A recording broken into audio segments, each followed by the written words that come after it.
Jelajahi cara baru mendapatkan informasi. Download Metro TV Extend sekarang. Indonesia kini tengah menunggu pembicaraan mengenai pengakuan kemerdekaan Indonesia secara de jure. Lantaran meski sudah diakui secara de facto 17 Agustus 1945, namun dalam hukum Belanda tercatat menyerahkan kedaulatan Indonesia pada tanggal 27 Desember 1949. Apa langkah Indonesia dan konsekuensi hubungan diplomatik antara kedua negara ini? Kita akan membahasnya bersama dengan Dirjen Amerika Eropa Kementerian Luar Negeri Republik Indonesia, Pak Umar Hadi. Pak Umar, selamat siang. Selamat siang, Mas Kevin. Ya, terima kasih atas waktunya Pak Umar. Pak Umar, pengakuan pemerintah Belanda mengenai kemerdekaan Indonesia yang jatuh pada 17 Agustus 1945 dinilai masih secara de facto. Nah, ini bagaimana dengan pembicaraan diplomatik antara pemerintah Belanda dengan Indonesia secara de jure atau secara landasan hukum? Pak Umar.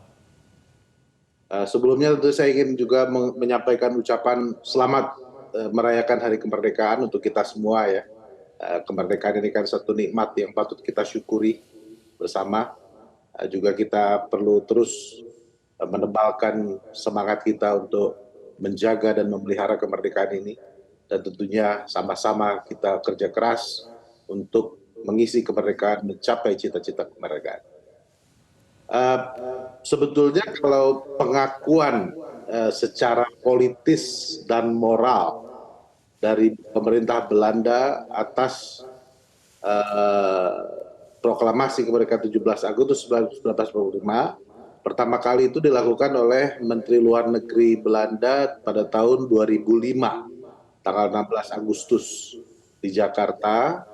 Pada waktu itu Menteri Luar Negerinya namanya Ben Bot dan dia mengatakan tadi secara politik dan moral kita Belanda mengakui 17 Agustus sebagai Hari Kemerdekaan Indonesia dan mengakui bahwa pada periode 45 sampai tahun 50 Belanda berada di sisi sejarah yang salah.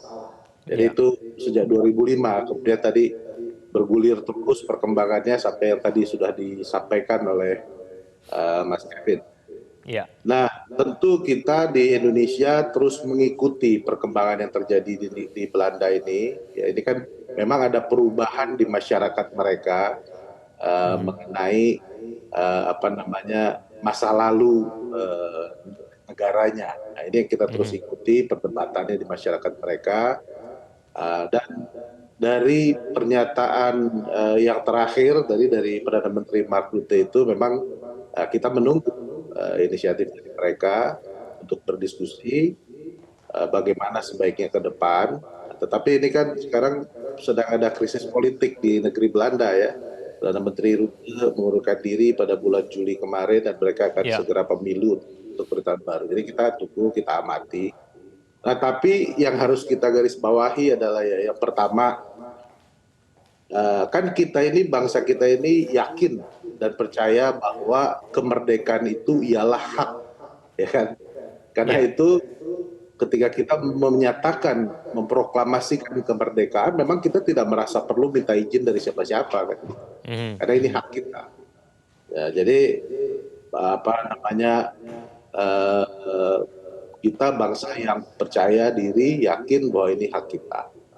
Nah, yang kedua, kalau dalam konteksnya hubungan bilateral antara Indonesia dan Belanda, menurut kita percaya bahwa yang paling penting adalah melihat ke depan, ya. Apa yang bisa kita lakukan bersama-sama untuk kesejahteraan rakyat di Indonesia maupun di Belanda, untuk kita di Indonesia betul-betul bisa mencapai cita-cita proklamasi kita. Baik, Pak Umar, konsekuensi pengakuan Belanda ini berarti sekaligus mengakui bahwa apa yang mereka lakukan dalam kurun waktu 1945 sampai 1949 itu adalah agresi militer terhadap negara yang sudah berdaulat. Apakah dengan demikian Indonesia bisa meminta ganti rugi atas agresi itu? Nah, apakah hal ini akan dibicarakan ke depannya nanti dengan pemerintah Belanda, Pak Umar? Ya tentu kalau soal itu masih perlu kajian yang lebih mendalam ya. Saya tidak ingin berandai-andai ya. Tetapi kalau kita lihat di Belandanya sendiri, ihwal mengenai kompensasi itu kayaknya udah menjadi bagian dari proses ini. Contohnya sebetulnya sudah ada kompensasi kepada korban kekerasan dalam peristiwa Rawa Gede. Itu pada tahun 2013 itu ada, kalau saya nggak salah ingat ya, itu ada di pengadilan Belanda ada keputusan untuk pemerintah Belanda mengganti rugi kepada keturunan keluarga korban kekerasan di Rawa Gede. Itu kan periode Rawa Gede itu kan antara 45-50 juga ya. Jadi sudah dibayarkan itu kompensasinya seingat saya. Jadi sebagai praktek kasus per kasus itu sudah terjadi. Nah, kalau pertanyaannya secara blanket, secara umum, apakah kita menuntut kompensasi? Ini yang kita sedang pelajari, implikasi-implikasi hukumnya, juga dari berbagai kejadian sejarah yang terjadi pada waktu itu. Sebab kan setelah proklamasi kemerdekaan, itu kan sebenarnya terjadi beberapa kali perundingan ya antara Republik Indonesia dengan Kerajaan Belanda. Misalnya perundingan Linggarjati, lalu ada Roemroyen, ada Redville, sampai kepada Presiden. Ini kita harus lihat dulu konteksnya. Baik, kita tunggu nanti negosiasi ataupun pertemuan pembicaraan berikutnya antara Indonesia dan Belanda. Terima kasih Pak Umar Hadi, Dirjen Amerika Eropa Kementerian Luar Negeri. Selamat siang, Pak Umar Hadi. Cara mudah mendapatkan informasi dengan satu sentuhan jari. Download Metro TV Extend.